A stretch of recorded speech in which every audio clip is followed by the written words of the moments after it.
저는 오늘 제 남편을 죽이기로 결심했습니다. 이 말을 입 밖으로 꺼내는 순간 제 손은 부들부들 떨렸습니다. 하지만 이미 돌이킬 수 없었습니다. 이런 상황이 벌어진 데에는 아주 충격적인 이유가 있었습니다. 오늘 영상은 조선왕조실록에 기록된 조선 최고의 요부 어우동이 충격적인 실화를 들려드립니다. 영상 시작 전에 구독과 좋아요 부탁드립니다. 제 이름은 어우동입니다.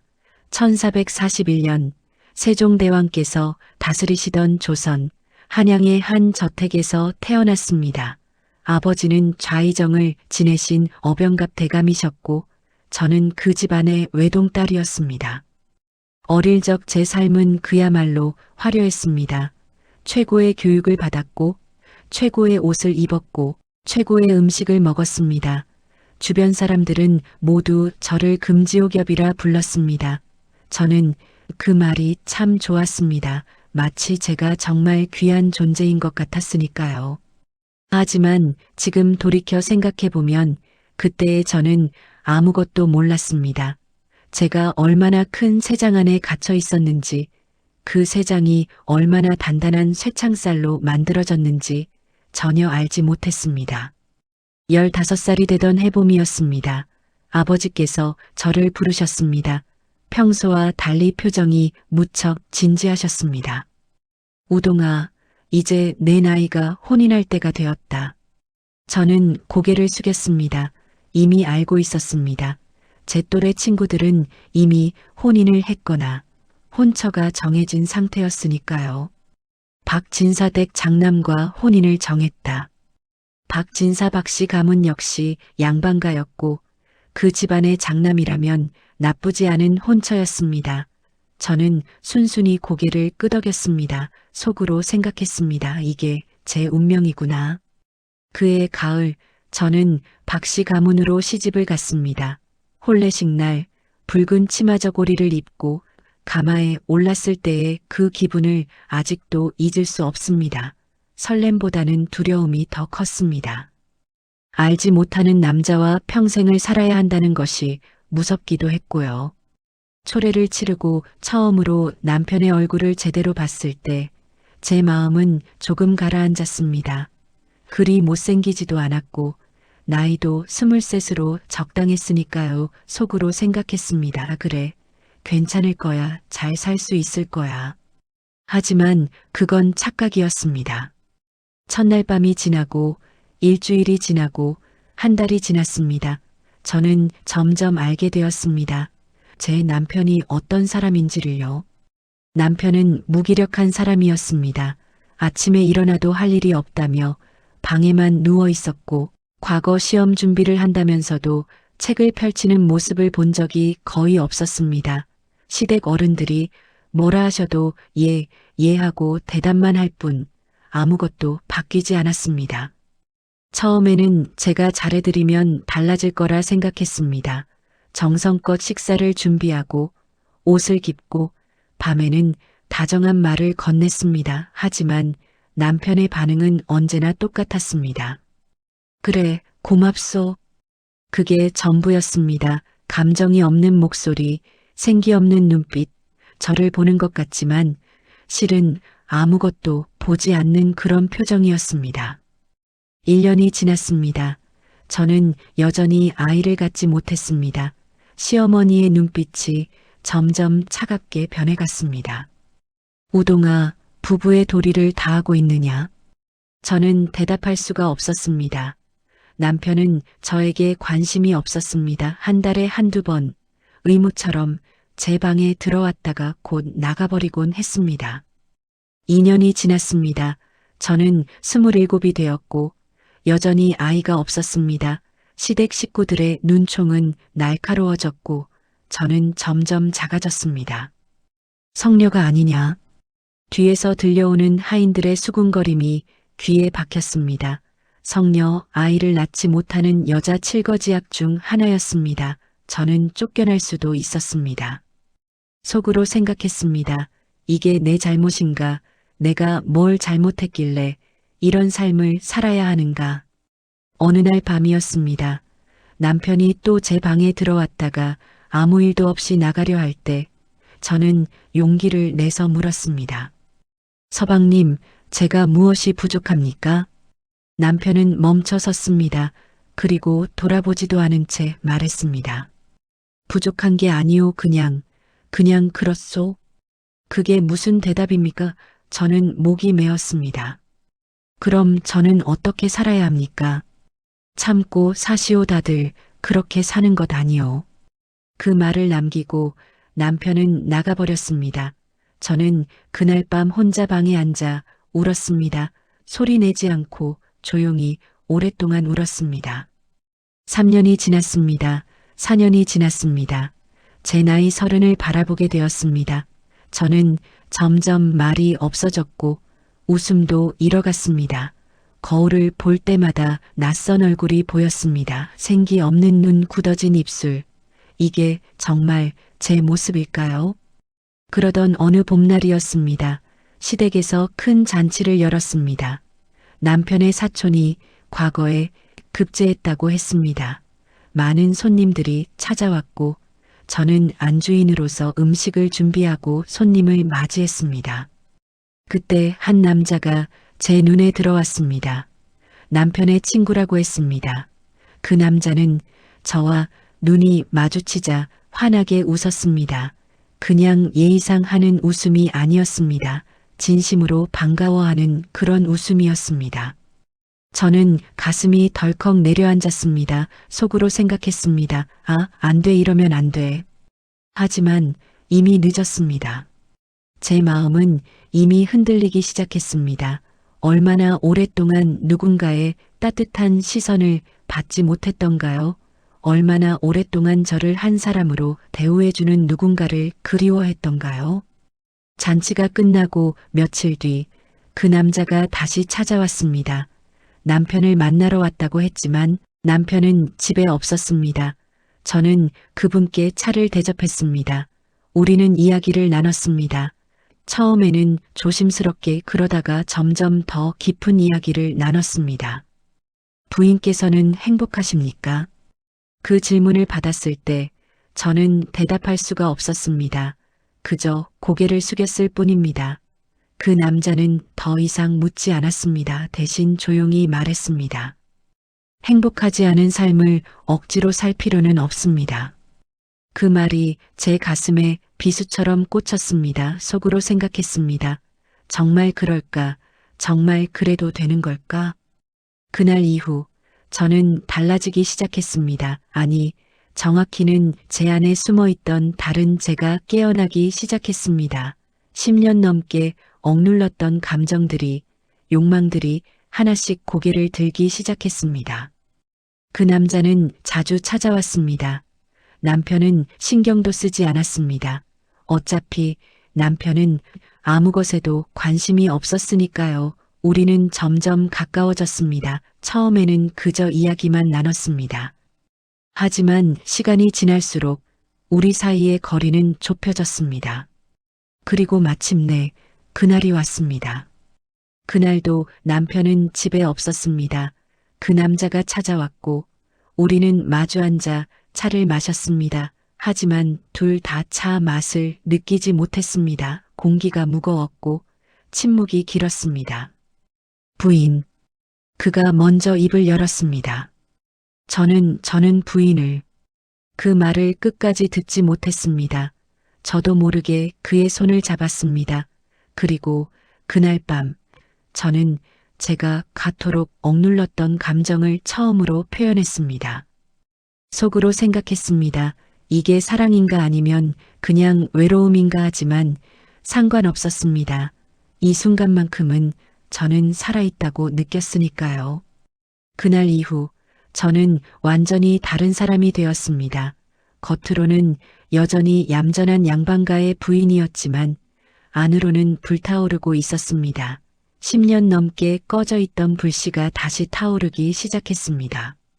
하지만 문제가 있었습니다. 그 남자 한 명으로는 충분하지 않았습니다. 아니, 정확히는 저를 만족시킬 수 없었습니다. 제가 원하는 건 사랑이 아니었습니다. 저는 그저 살아있다고 느끼고 싶었습니다. 누군가에게 필요한 존재라고 느끼고 싶었습니다. 두 번째 남자를 만났을 때 저는 죄책감을 느꼈습니다. 하지만 그것도 잠깐이었습니다. 세 번째, 네 번째 점점 더 많은 남자들을 만났습니다. 양반가의 자제부터 시작해서 나중에는 신분도 가리지 않았습니다. 속으로 생각했습니다. 나는 미쳤나 하지만 멈출 수가 없었습니다. 이게 잘못된 것인 줄 알면서도 멈출 수가 없었습니다. 1년이 지났습니다. 저는 점점 대담해졌습니다. 조심성도 없어졌습니다. 어차피 남편은 알아차리지 못했고 시댁 식구들도 의심하지 않았습니다. 완벽한 며느리, 완벽한 부인의 가면을 쓴 저를요. 하지만 가면 뒤에 제 얼굴은 점점 일그러져 갔습니다. 쾌락을 느낄 때마다 동시에 공허함도 커져갔습니다. 이게 제가 원하던 삶일까요? 이게 행복일까요? 어느 날 밤 남편이 제 방에 들어왔습니다. 오랜만이었습니다. 남편은 평소처럼 무표정한 얼굴로 말했습니다. 오늘 아버지께서 말씀하셨소. 이제 아이가 없으면 다른 여자를 드리겠다고. 첩을 드리겠다는 말이었습니다. 저는 아무 감정도 느껴지지 않았습니다. 오히려 홀가분했습니다. 그러시든지요. 제 대답에 남편이 처음으로 놀란 표정을 지었습니다. 당신 지금. 저는 상관없습니다. 어차피 당신은 저에게 관심도 없지 않습니까? 남편은 할 말을 잃은 듯 입을 다물었습니다. 그리고 한참 후에 말했습니다. 당신이 변했소. 변한 게 아니라 원래 이런 사람이었습니다. 당신이 알려고 하지 않았을 뿐이지요. 그날 밤 우리는 처음으로 진솔한 대화를 나눴습니다. 아니, 대화라기보다는 서로에게 쌓였던 말들을 쏟아낸 것에 가까웠습니다. 나는 당신을 사랑한 적이 없소. 남편의 고백에 저는 웃었습니다. 저도 압니다. 처음부터 알고 있었습니다. 그럼 왜 참고 살았소? 참을 수밖에 없었으니까요. 여자에게는 다른 선택이 없으니까요. 침묵이 흘렀습니다. 남편이 다시 입을 열었습니다. 만약 내가 당신을 내보낸다면 그러시든지요.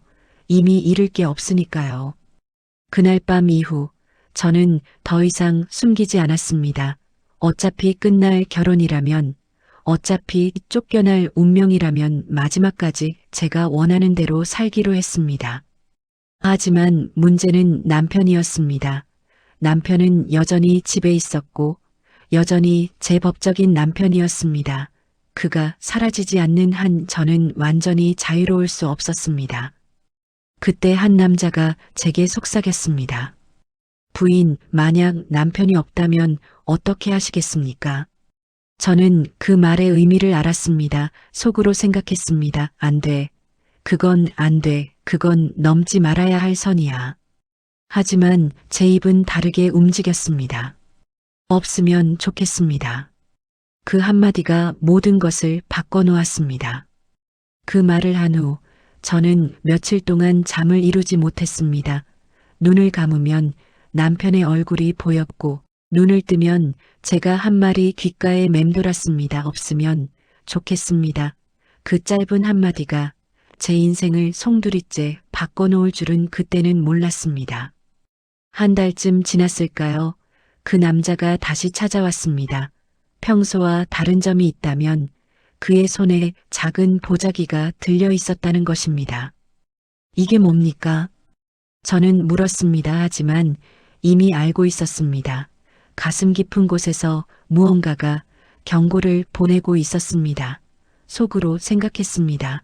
저 보자기를 열면 안 돼. 저걸 받으면 돌이킬 수 없어. 부인께서 원하신 것입니다. 그가 보자기를 펼쳤습니다. 그 안에는 작은 약봉지가 들어 있었습니다. 하얀 가루가 담긴 아주 작은 봉지였습니다. 이건 독약입니다. 아주 조금만 먹어도 고통 없이 잠드는 약입니다. 제 손이 떨렸습니다. 심장이 미친 듯이 뛰었습니다. 이건 진짜였습니다. 농담이 아니었습니다. 그 작은 봉지 하나가 한 사람의 목숨을 앗아갈 수 있는 것이었습니다. 저는 그런 뜻으로 한 말이 아니었습니다. 저는 뒤로 물러섰습니다. 하지만 그 남자는 웃으며 말했습니다. 부인, 이미 늦었습니다. 부인께서 원하신 거 아닙니까? 자유를요, 진정한 자유를요. 하지만 이건 사람을 죽이는 겁니다. 그 사람이 부인을 먼저 죽였습니다. 부인의 인생을, 부인의 꿈을, 부인의 모든 것을 죽였습니다. 이건 정당방위입니다. 그의 말은 악마의 속삭임 같았습니다. 하지만 동시에 너무나 달콤했습니다. 속으로 생각했습니다. 그래, 맞아. 남편은 나를 죽였어. 살아있지만 죽은 것이나 다름없는 삶을 살게 만들었어.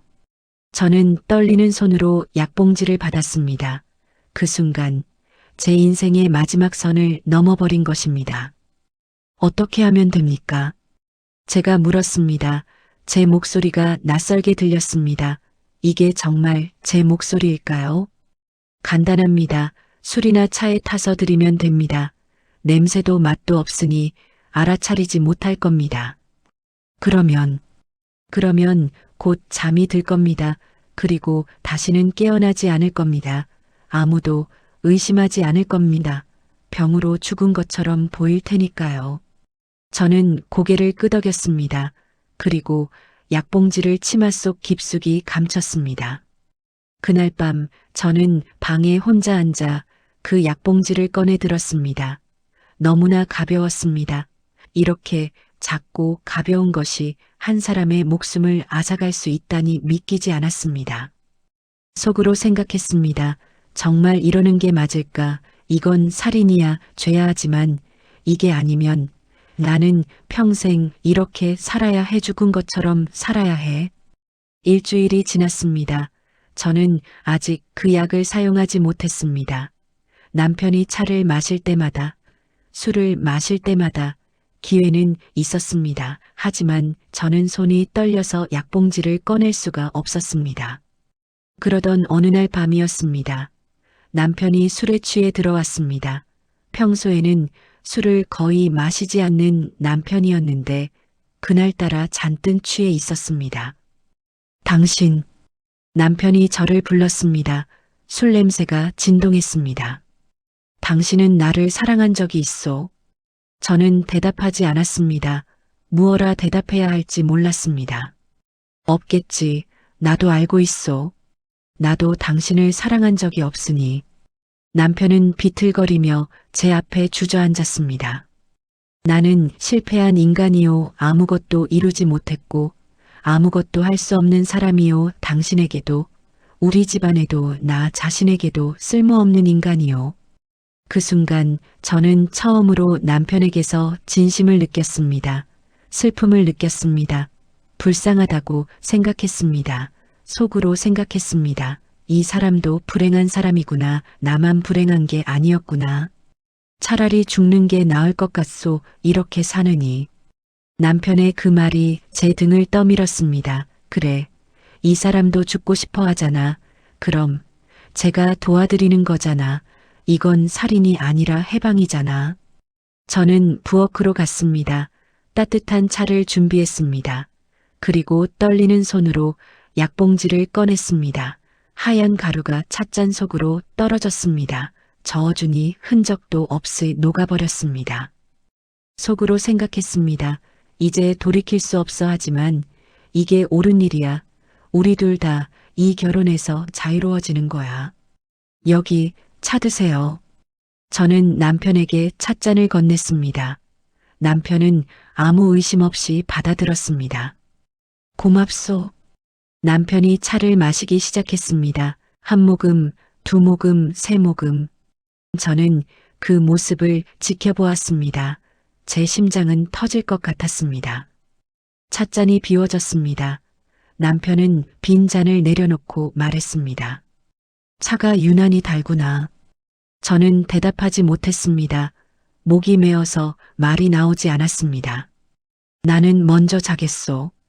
남편은 비틀거리며 자기 방으로 갔습니다. 저는 그 뒷모습을 지켜보았습니다. 이게 마지막 일 것입니다. 저 사람을 보는 게 이게 마지막 일 것입니다. 그날 밤 저는 한숨도 자지 못했습니다. 귀를 기울이고 있었습니다. 남편의 방에서 들려오는 소리를요 하지만 아무 소리도 들리지 않았습니다. 너무 조용했습니다. 속으로 생각했습니다. 이미 죽은 걸까? 고통은 없었을까? 제가 한 일이 맞을까? 새벽이 밝아왔습니다. 저는 떨리는 다리를 이끌고 남편의 방으로 갔습니다. 문을 열었습니다.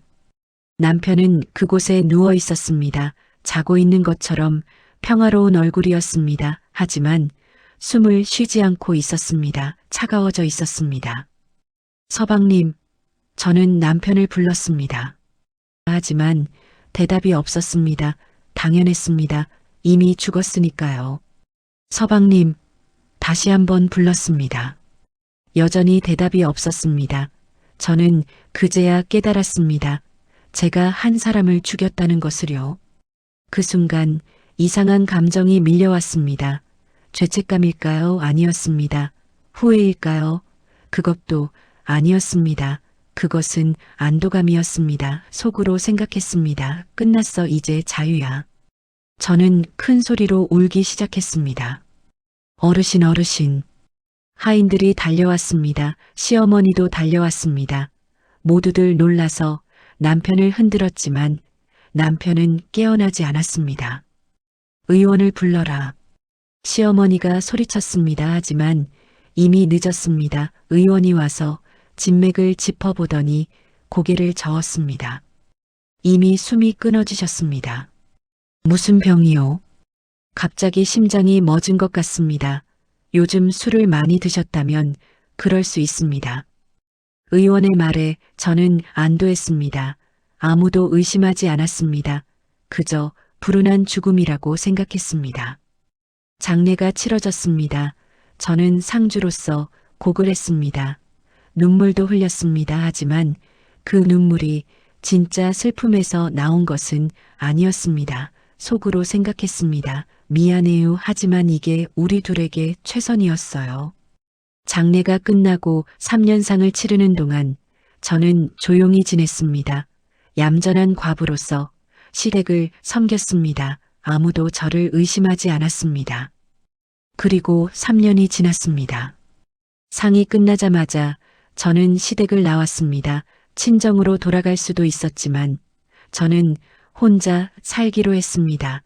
남편이 남긴 재산의 일부를 받아 한양에 작은 집을 얻었습니다. 그때부터였습니다. 저의 진짜 삶이 시작된 것은 이제 저는 완전히 자유로웠습니다. 남편도 없고 시댁의 눈치도 볼 필요 없었습니다. 저는 제가 하고 싶은 대로 살기 시작했습니다. 처음에는 조심스러웠습니다. 하지만 점점 대담해졌습니다. 남자들을 집으로 불러들였습니다. 양반가의 자제들, 장사꾼들, 때로는 하인들까지도요. 부인께서는 정말 아름다우십니다. 부인 같은 분은 처음 봅니다. 부인과 함께 있으면 살아있다는 느낌이 듭니다. 그들의 말이 저를 취하게 만들었습니다. 제가 필요한 존재라는 느낌, 제가 원하는 것을 할 수 있다는 자유, 그것이 저를 더욱 깊은 곳으로 끌어당겼습니다. 하지만 동시에 공허함도 커져갔습니다. 한 남자와의 만남이 끝나면 또 다른 남자를 찾았습니다. 그 남자와의 만남이 끝나면 또 다른 남자를요 채워지지 않는 구멍이 제 가슴 속에 있었습니다. 속으로 생각했습니다. 뭘 찾고 있는 걸까? 이게 내가 원했던 자유일까? 1년이 지났습니다. 소문이 나기 시작했습니다. 과부 어우동이 남자들을 밤낮으로 집에 들인다더라. 신분도 가리지 않는다더라. 창녀나 다름없다더라.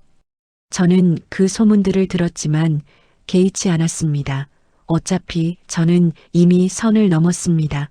남편을 죽인 사람입니다. 이 정도 소문쯤이야. 하지만 문제는 그 소문이 관가에까지 들어갔다는 것입니다. 어느 날 관리들이 제 집을 찾아왔습니다. 과부 어우동이 여기 사는가? 그렇습니다. 저는 태연하게 대답했습니다. 음행을 저질렀다는 소문이 있는데 사실인가? 소문일 뿐입니다. 저는 부인했습니다. 하지만 관리들은 이미 증거를 모아둔 상태였습니다. 이 남자들이 모두 내 집을 드나들었다고 증언했다. 여러 남자들의 이름이 적힌 문서를 보여주었습니다. 제가 만났던 남자들의 이름이었습니다. 또한 내 남편이 의문의 죽음을 당했다는 증언도 있다. 그 말에 저는 얼어붙었습니다. 속으로 생각했습니다. 들킨 건가? 어떻게 알았지? 무슨 말씀이십니까? 내 남편이 죽기 전날 밤 내가 차를 대접했다고 들었다. 그리고 이튿날 아침 갑자기 죽었다고 하던데. 그건 우연입니다. 우연이라고 내가 남편을 독살했다는 증언이 있다. 누가 증언했을까요? 저는 주변을 둘러보았습니다. 그때 한 남자가 관리들과 함께 서 있는 것이 보였습니다.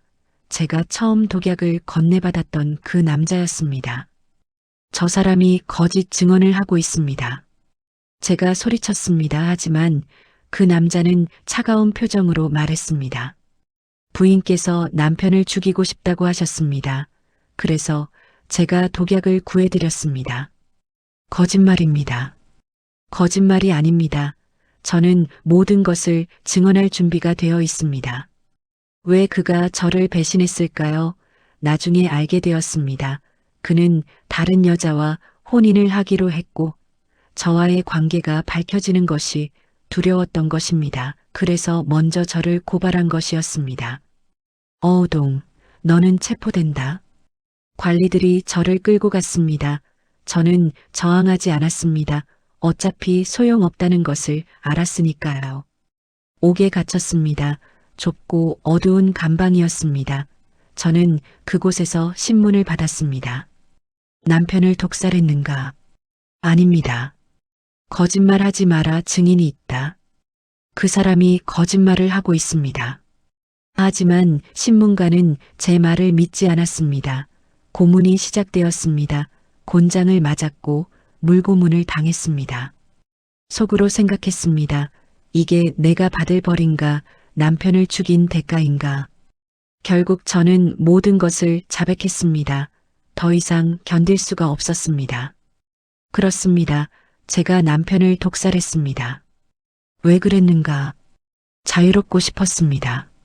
제 대답에 신문가는 믿을 수 없다는 표정을 지었습니다. 자유 그것 때문에 남편을 죽였단 말인가? 네. 그리고 여러 남자들과 음행을 저질렀는가? 네. 모든 것을 인정했습니다. 숨길 이유가 없었습니다. 어차피 끝이었으니까요. 재판이 열렸습니다. 한양 전체가 이 사건으로 떠들썩했습니다. 양반가의 부인이 남편을 독살하고 음행을 저질렀다는 소문은 순식간에 퍼졌습니다. 판결이 내려졌습니다. 어우동은 남편을 독살하고 음란한 행실을 일삼았으니 그 죄가 극악하다. 능지처참에 처한다. 능지처참 조선에서 가장 무거운 형벌이었습니다. 제 몸이 여러 조각으로 찢겨질 것입니다. 저는 그 판결을 듣고도 눈물을 흘리지 않았습니다. 속으로 생각했습니다. 이게 내가 선택한 삶의 끝이구나. 처형일이 정해졌습니다. 보름 후였습니다. 보름 동안 저는 좁은 감방에 갇혀 있었습니다. 햇빛도 들어오지 않는 어두운 곳이었습니다. 하루하루가 지나갔습니다.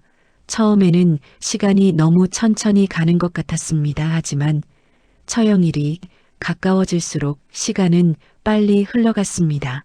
속으로 생각했습니다. 삶이란 이렇게 아이러니한 건가? 살고 싶을 때는 죽음이 빨리 다가오고 죽고 싶을 때는 삶이 끝나지 않고 옥중에서 많은 생각을 했습니다.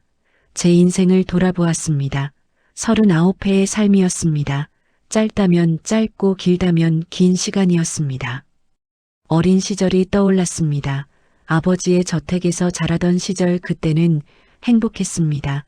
아무것도 모르고 살았으니까요.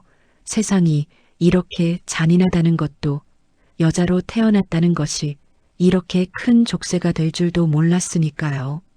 15살 혼례를 올리던 날도 떠올랐습니다. 붉은 치마 저고리를 입고 가마에 올랐을 때, 그때만 해도 희망이 있었습니다. 새로운 삶이 펼쳐질 거라고 믿었습니다. 사랑하는 남편을 만나 아이를 낳고 행복하게 살 거라고 생각했습니다. 하지만 현실은 달랐습니다. 남편은 저를 사랑하지 않았고 저 역시 남편을 사랑하지 않았습니다. 우리는 그저 의무로 묶인 남남이었습니다. 속으로 생각했습니다. 만약 남편이 저를 사랑했다면, 만약 제가 남편을 사랑할 수 있었다면 이렇게 되지 않았을까? 하지만 후회는 하지 않았습니다. 제가 선택한 길이었으니까요. 억압된 삶 속에서 자유를 찾으려 했던 것뿐이었습니다. 비록 그 방법이 잘못되었다 할지라도요. 어느 날 옥중에 면회객이 찾아왔습니다. 시어머니였습니다. 늙으신 어머님은 저를 보자마자 울음을 터뜨리셨습니다. 이 못된 것아 어찌 이럴 수가 있느냐. 저는 고개를 숙였습니다. 드릴 말씀이 없었습니다. 내 아들을 죽였구나. 내 손으로 내 아들을 죽였어. 죄송합니다. 죄송하다고 그게 무슨 소용이 있느냐. 내 아들은 이미 죽었는데. 시어머니는 한참을 우셨습니다. 저도 눈물이 났습니다. 제가 한 일의 무게가 다시금 느껴졌습니다. 왜 그랬느냐 왜? 시어머니의 질문에 저는 대답할 수가 없었습니다. 뭐라고 말해야 할까요? 자유롭고 싶었다고, 억압된 삶이 싫었다고 그렇게 말할 수 있을까요? 어머님, 저는 간신히 입을 열었습니다. 저도 살고 싶었습니다. 무슨 말이냐? 저도 한 사람으로서 살고 싶었습니다. 누군가의 며느리가 아니라, 누군가의 아내가 아니라 그냥 저 자신으로 살고 싶었습니다. 시어머니는 저를 이해할 수 없다는 표정으로 쳐다보셨습니다. 여자가 어찌 그런 생각을 하느냐. 여자는 시집을 가면 남편을 섬기고 시부모를 모시는 게 도리인 것을. 그게 바로 문제였습니다, 어머님. 저는 말했습니다. 여자에게는 선택이 없습니다. 태어나서 죽을 때까지 누군가를 섬기며 살아야 합니다. 저는 그런 삶이 싫었습니다. 그래서 살인을 저질렀단 말이냐? 아닙니다. 그건 잘못이었습니다. 하지만 어머님 아드님께서 저를 한 번이라도 사람으로 대해주셨다면 제가 이렇게까지 하지는 않았을 겁니다. 시어머니는 할 말을 잃으신 듯 입을 다무셨습니다. 그리고 한참 후에 말씀하셨습니다. 너는 끝까지 뉘우치지 않는구나. 뉘우칩니다. 남편을 죽인 것은 분명히 잘못이었습니다. 하지만 제가 자유를 원했던 것까지 잘못이라고는 생각하지 않습니다. 시어머니는 더 이상 아무 말씀도 하지 않으시고 돌아가셨습니다. 그게 마지막이었습니다. 또 다른 날 친정 어머니가 찾아오셨습니다. 어머니는 시어머니보다 더 많이 우셨습니다. 우동아 내 딸아. 어머니, 어쩌다 이 지경이 되었느냐. 어머니는 제 손을 꼭 잡으셨습니다. 그 손이 너무나 따뜻했습니다. 속으로 생각했습니다. 언제 이렇게 따뜻한 손길을 느껴봤던가. 어머니, 저는 불행했습니다. 알고 있다. 내 딸이 얼마나 힘들었는지 어미가 모를 리 있겠느냐. 그럼 왜 아무 말씀도 안 하셨습니까? 제 질문에 어머니는 눈물을 흘리셨습니다. 그게 어미의 잘못이다. 너를 그런 집안으로 보낸 것도, 내가 힘들어하는데도 참으라고만 한 것도 다 어미 잘못이다. 아닙니다, 어머니. 하지만 우동아 사람을 죽이면 안 되는 것이었다. 아무리 힘들어도 그건 넘지 말아야 할 선이었다. 알고 있습니다. 저도 알고 있습니다. 어머니는 한참을 우시다가 조용히 말씀하셨습니다. 우동아 처형장에 가거든 당당하게 가거라. 고개를 들고 당당하게 내가 선택한 삶의 끝을 맞이하거라. 어머니, 그리고 저승에 가거든 행복하게 살아라. 이승에서 못 누린 자유를 저승에서는 마음껏 누리거라. 어머니의 말씀에 저는 눈물을 흘렸습니다. 어머니가 저를 이해해 주신다는 것이 감사했습니다.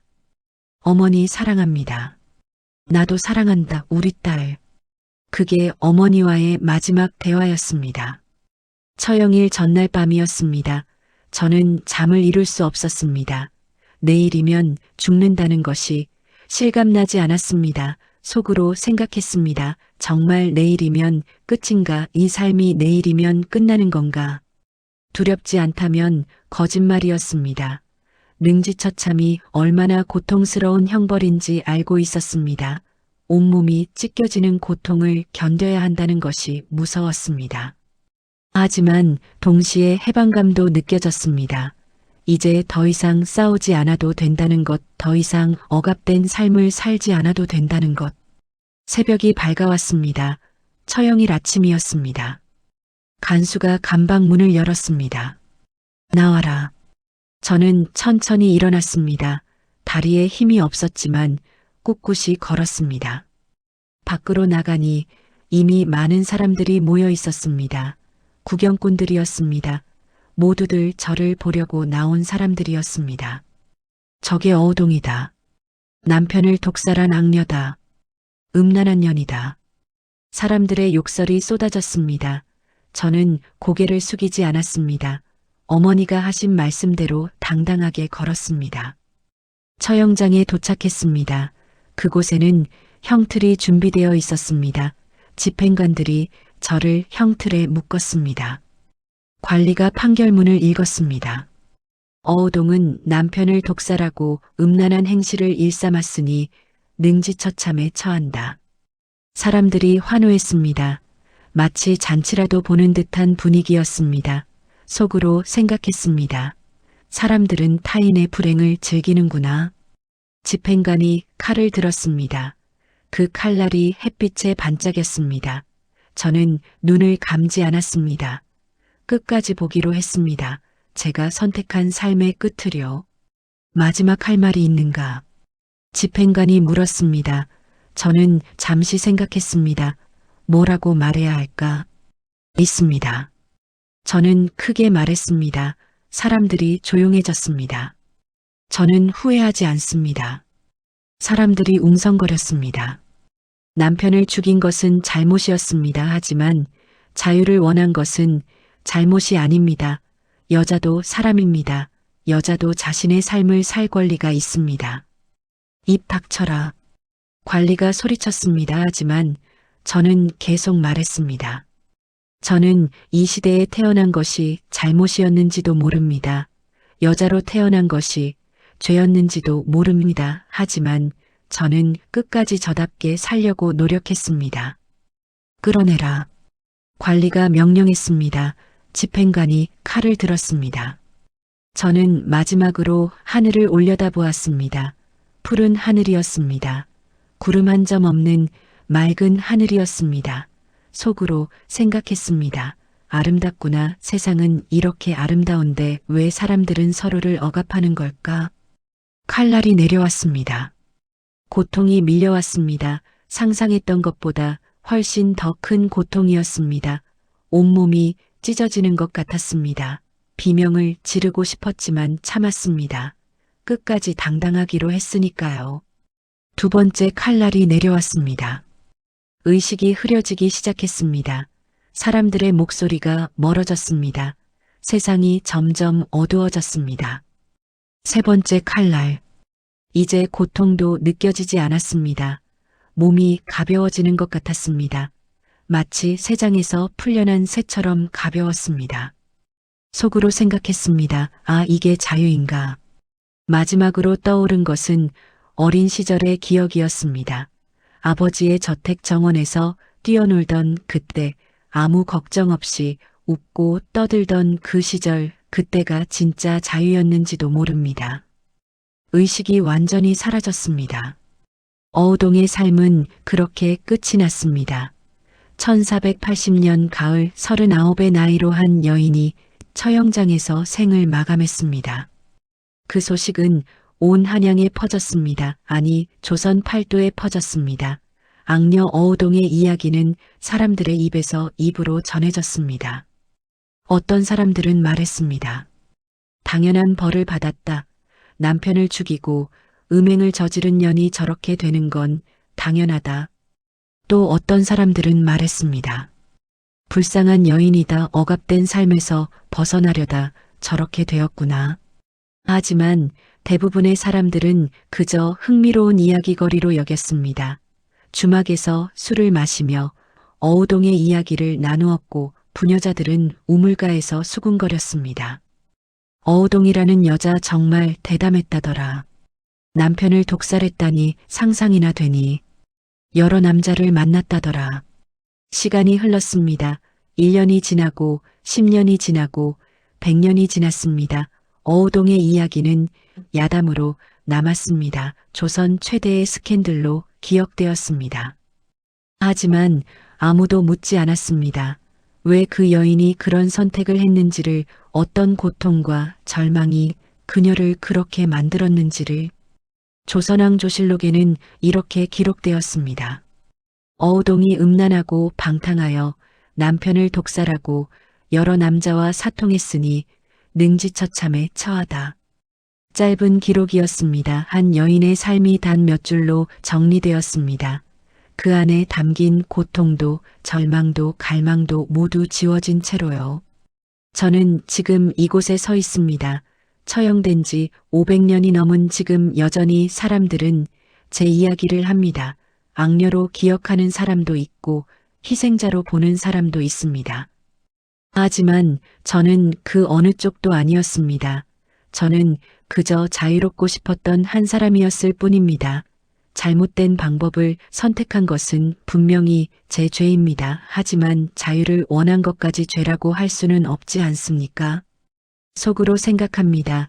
만약 제가 다른 시대에 태어났다면, 만약 여자에게도 선택권이 있는 세상이었다면 저는 다른 삶을 살 수 있었을까요? 제가 죽고 난 후 많은 일들이 있었습니다. 저는 이미 이 세상 사람이 아니었지만 제 이야기는 계속 살아서 돌아다녔습니다. 제 시신은 형장에 사흘 동안 내걸렸습니다. 경고의 의미였습니다. 이렇게 살면 이렇게 된다는 무언의 메시지였습니다. 지나가던 사람들은 고개를 돌리거나 혀를 찼습니다. 저게 어우동의 시신이구나. 정말 끔찍하게 죽었네. 당연한 벌이지. 사흘 후 제 시신은 거두어졌습니다. 하지만 양반가의 묘지에 묻힐 수는 없었습니다. 죄인이었으니까요. 결국 한양 외곽에 아무도 찾지 않는 곳에 안매장되었습니다. 비석도 없었고 이름도 새겨지지 않았습니다. 친정 어머니가 몰래 찾아오셔서 작은 돌을 하나 세워주셨다고 합니다.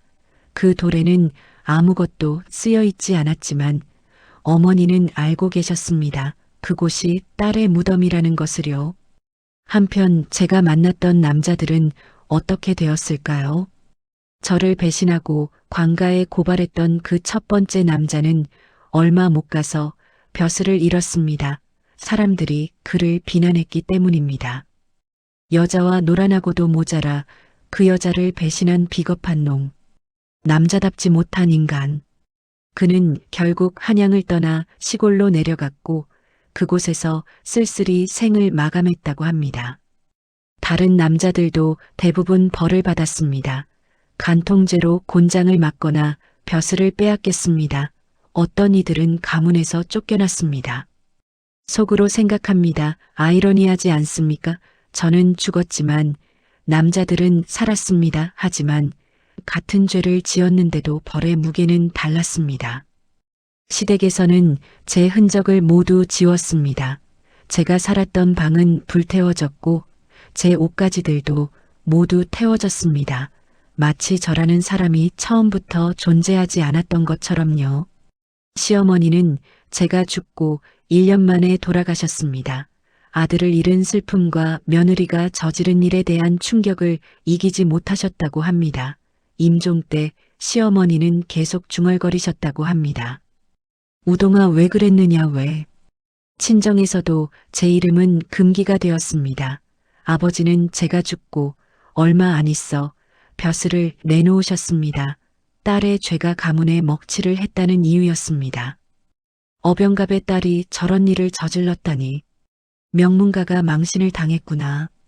아버지는 말년을 집안에만 머물며 보내셨습니다. 사람들을 만나지 않으셨고 외출도 하지 않으셨습니다. 부끄러워서였을까요? 아니면 슬퍼서였을까요? 어머니만이 끝까지 저를 기억해 주셨습니다. 매년 제 기일이 되면 몰래 제 무덤을 찾아오셨습니다. 아무도 모르게 밤에 오셔서 술 한 잔을 따라주시고 가셨습니다. 우동아 춥지 않느냐? 배고프지 않느냐? 어미가 미안하다.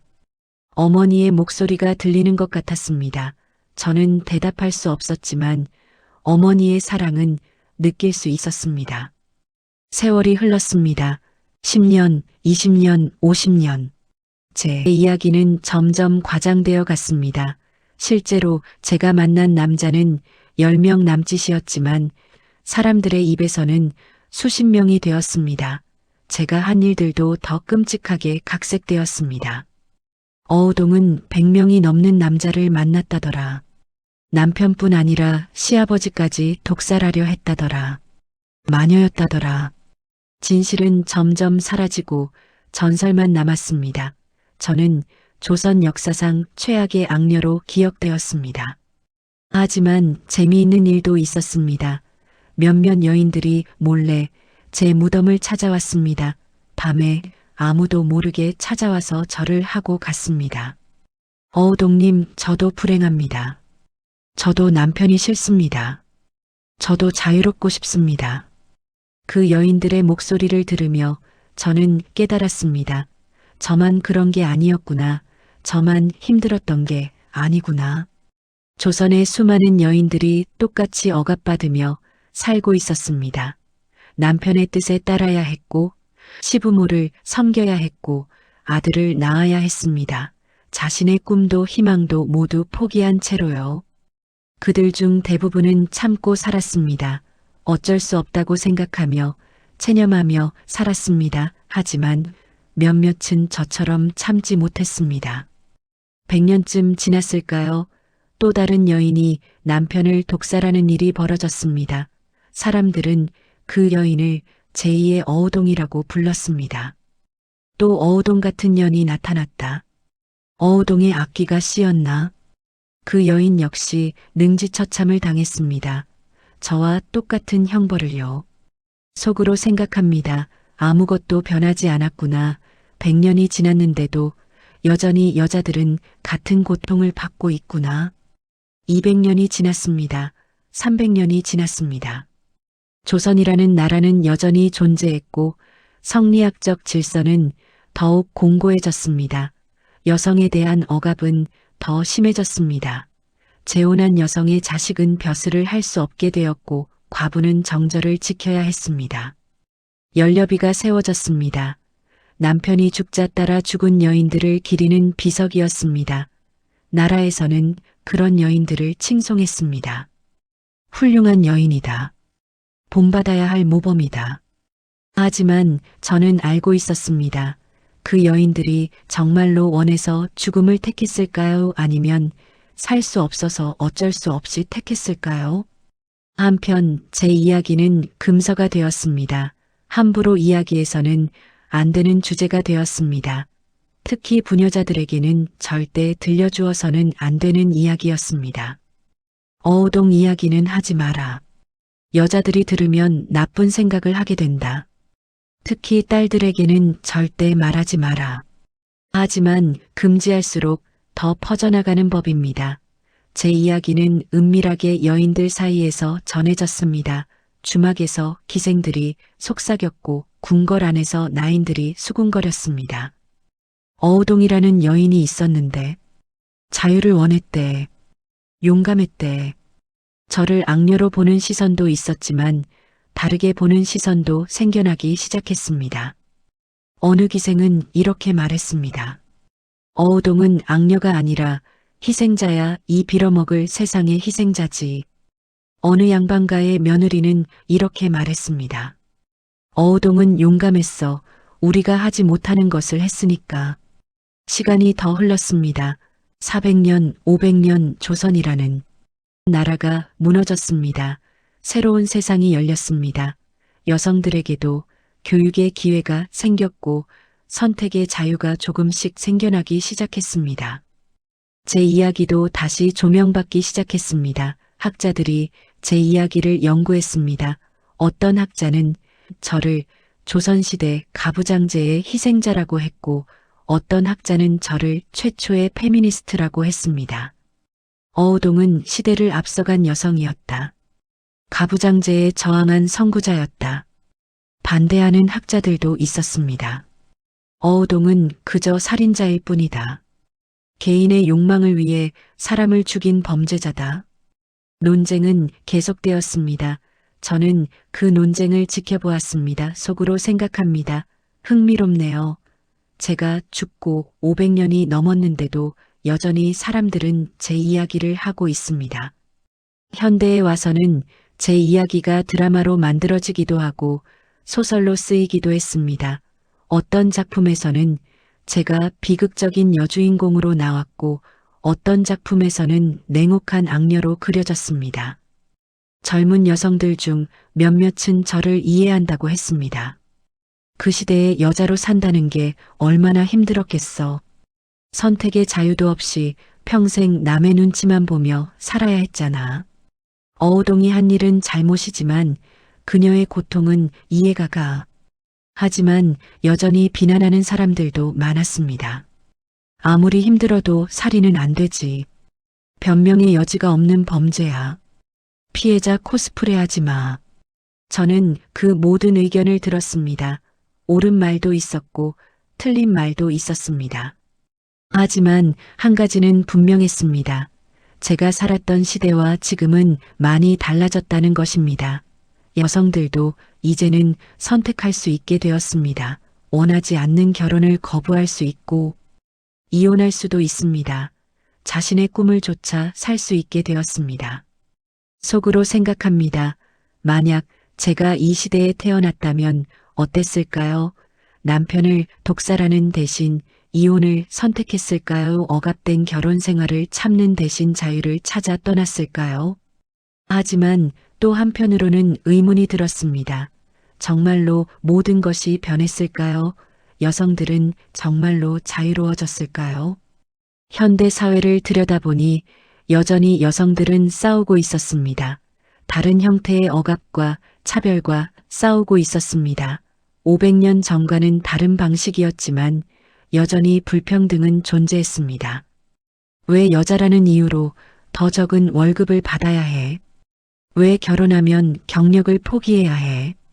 왜 아이를 낳으면 일을 그만둬야 해? 형태는 달라졌지만 본질은 같았습니다. 여성에게 더 많은 것을 요구하고 더 적은 것을 주는 사회였습니다. 저는 깨달았습니다. 제 이야기가 아직 끝나지 않았다는 것을요. 500년이 지났지만 여전히 제 이야기는 현재 진행형이라는 것을요. 왜냐하면 여전히 많은 여성들이 선택의 기로에 서 있기 때문입니다. 참고 살 것인가, 아니면 저항할 것인가, 순응할 것인가, 아니면 자유를 찾아 떠날 것인가. 물론 이제는 남편을 독살하는 대신 다른 방법을 선택할 수 있게 되었습니다. 법적인 보호도 있고 사회적인 지원도 있습니다. 하지만 여전히 선택은 쉽지 않습니다. 여전히 대가를 치러야 합니다. 이혼을 하면 손가락질을 받고 커리어를 선택하면 이기적이라는 말을 듣습니다. 속으로 생각합니다. 세상은 변했지만 완전히 변하지는 않았구나. 저는 이제 알고 있습니다. 제가 왜 500년이 넘도록 기억되는지를요.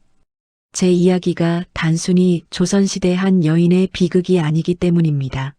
제 이야기는 모든 시대, 모든 여성들의 이야기이기 때문입니다. 억압받고 선택권을 빼앗기고 자유를 갈망하는 모든 이들의 이야기이기 때문입니다. 제가 한 선택은 분명 잘못되었습니다. 사람을 죽이는 것은 어떤 이유로도 정당화될 수 없습니다. 그것은 제가 인정합니다. 하지만 제가 자유를 원했던 것, 제가 한 사람으로서 존중받기를 원했던 것, 그것만큼은 잘못이 아니었습니다. 저는 지금도 이곳에 있습니다. 한양 외곽의 이름 없는 무덤에 묻혀 있지만 제 영혼은 여전히 떠돌고 있습니다. 억압받는 모든 이들 곁에 함께 있습니다. 자유를 갈망하는 모든 이들의 곁에 서 있습니다. 그리고 속삭입니다. 포기하지 마세요. 하지만 올바른 방법으로 싸우세요. 자유를 원하는 것은 죄가 아닙니다. 하지만 타인을 해치는 것은 죄입니다. 세상을 바꾸세요. 하지만 폭력이 아닌 용기로 바꾸세요. 오늘도 누군가 제 무덤을 찾아왔습니다. 젊은 여성이었습니다. 손에 꽃 한 송이를 들고 왔더군요. 그녀는 무덤 앞에 꽃을 놓고 한참을 서 있었습니다. 그리고 조용히 말했습니다. 어우동님, 저도 힘듭니다. 저는 그녀의 목소리를 들었습니다. 500년 전 제 목소리와 똑같았습니다. 남편이 저를 사람으로 대하지 않아요. 물건처럼 대해요. 집안일 하는 기계처럼요. 그녀는 계속 말했습니다. 이혼하고 싶어요. 하지만 부모님이 반대하세요. 참고 살라고 하세요. 다들 그렇게 산다고요. 속으로 생각합니다. 500년이 지났는데도 여전히 같은 말을 듣고 있구나. 어우동님은 용기가 있었어요. 잘못된 방법이었지만 그래도 선택했잖아요. 저는 그 용기조차 없어요. 그녀는 눈물을 흘렸습니다. 저는 그녀에게 말하고 싶었습니다. 하지만 할 수 없었습니다. 다만 바람이 되어 그녀의 뺨을 스쳤습니다. 제발 용기를 내세요. 하지만 제 방법 말고 다른 방법으로요. 그녀는 한참을 그곳에 앉아 있다가 일어났습니다. 그리고 돌아가며 말했습니다. 이혼하기로 했어요. 어우동님, 저 용기 낼게요. 당신처럼 비극적인 끝을 맞이하지 않도록 제대로 된 방법으로 싸울게요. 저는 그 모습을 보며 미소 지었습니다. 그래요. 그렇게 하세요. 제 실수를 반복하지 마세요. 저는 많은 것을 후회합니다. 남편을 독살한 것, 그것은 영원히 지울 수 없는 죄입니다. 아무리 불행했어도 사람의 목숨을 빼앗을 권리는 없었습니다. 만약 다시 살 수 있다면 다르게 했을 것입니다. 참지 않되 살인하지도 않았을 것입니다. 싸우되 올바른 방법으로 싸웠을 것입니다. 하지만 그때는 그런 방법을 몰랐습니다. 여자에게는 선택지가 없다고 믿었습니다. 참거나 죽이거나 둘 중 하나뿐이라고 생각했습니다. 제가 틀렸습니다. 세상에는 항상 다른 길이 있습니다. 보이지 않을 뿐이지 찾으려고 노력하면 발견할 수 있는 길이 있습니다. 저는 그 길을 찾으려 하지 않았습니다. 아니, 찾을 생각조차 하지 못했습니다. 절망에 갇혀서 앞이 보이지 않았으니까요. 지금 이 이야기를 듣고 계신 여러분께 말씀드리고 싶습니다. 만약 여러분이 지금 힘든 상황에 있다면, 만약 억압받고 있다고 느낀다면, 만약 선택권이 없다고 생각한다면 포기하지 마세요. 하지만 제 방법을 따라하지도 마세요. 폭력은 답이 아닙니다. 복수는 해결책이 아닙니다. 타인을 해치는 것은 결국 자신도 파괴합니다. 대신 이렇게 하세요. 먼저 도움을 청하세요. 혼자 견디려 하지 마세요. 가족에게, 친구에게, 전문가에게 손을 내미세요. 세상은 제가 살던 때보다 훨씬 더 많은 도움의 손길이 있습니다. 그리고 법을 이용하세요. 이제는 여성을 보호하는 법이 있습니다. 완벽하지는 않지만 500년 전보다는 훨씬 낫습니다.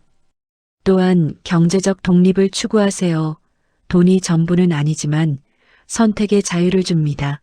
제가 경제적으로 독립할 수 있었다면 남편을 죽이는 대신 떠날 수 있었을지도 모릅니다. 무엇보다 자신의 가치를 알아주세요. 여러분은 누군가의 소유물이 아닙니다. 며느리이기 전에, 아내이기 전에, 어머니이기 전에 여러분은 한 명의 인간입니다. 존중받을 권리가 있습니다. 행복할 권리가 있습니다. 자유로울 권리가 있습니다. 하지만 타인도 마찬가지입니다. 타인의 권리를 침해하면서 자신의 권리를 찾으려 해서는 안 됩니다. 저는 그 균형을 찾지 못했습니다. 제 자유를 위해 남편의 생명을 빼앗았습니다. 그것이 제가 저지른 가장 큰 실수였습니다. 속으로 생각합니다. 만약 제가 조금만 더 기다렸다면, 만약 다른 방법을 찾으려 했다면 지금쯤 어땠을까요? 제 남편도 사실은 피해자였습니다. 그도 원하지 않는 결혼을 강요받았고 자신의 무능함에 괴로워했습니다. 그도 불행했습니다.